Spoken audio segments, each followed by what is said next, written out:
So with Raila Odinga and Uhuru Kenyatta pulling in different directions, where is Kenya headed?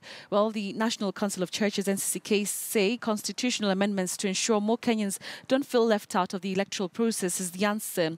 This comes even as a section of the civil society called for Kenyans to be spared in the campaign mood for at least a year.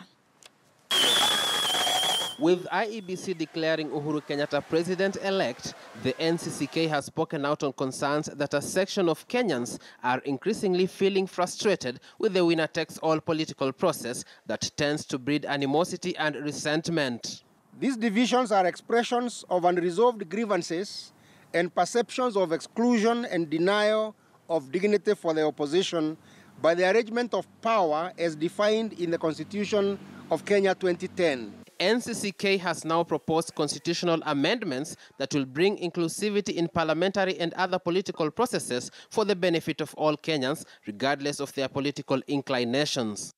We recommend that Kenyans, through Parliament, amend the Constitution of Kenya 2010 to provide for A, an expansion of the executive to provide for the president to appoint a prime minister and 2 deputies as part of the executive of the winning party or coalition. Other proposals by the NCCK include restoration of the post of official leader of opposition and his deputy in the constitution. These positions would be occupied by nominees of the political party or coalition which meets a set criteria, who may be the presidential candidate and running mate, who obtain the second highest number of votes in a presidential election. Civil society groups, though questioning results of the just concluded repeat poll, insisted that Kenyans need to be given time off politics to heal from the rigors of the prolonged campaigns and the turmoil that accompanied it. In our estimation, we need a minimum of 1 year to put together an independent, credible election management body. And so it is in the space of that 1 year that we are asking Kenyans to consider what their options are. And that is another sovereign decision of the Kenyan people that needs to be canvassed and discussed. So we are not calling for a coalition government. We need to make that clear.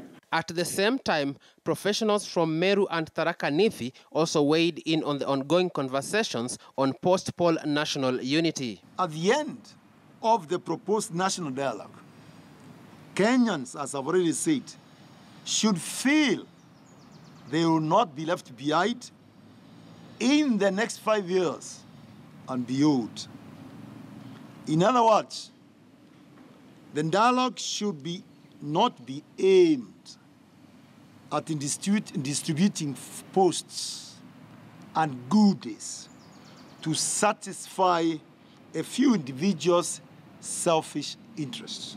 They spoke as the NASA team dug in, vowing to give the ruling team sleepless nights until their demands are met. Mark Namaswa, KTN News.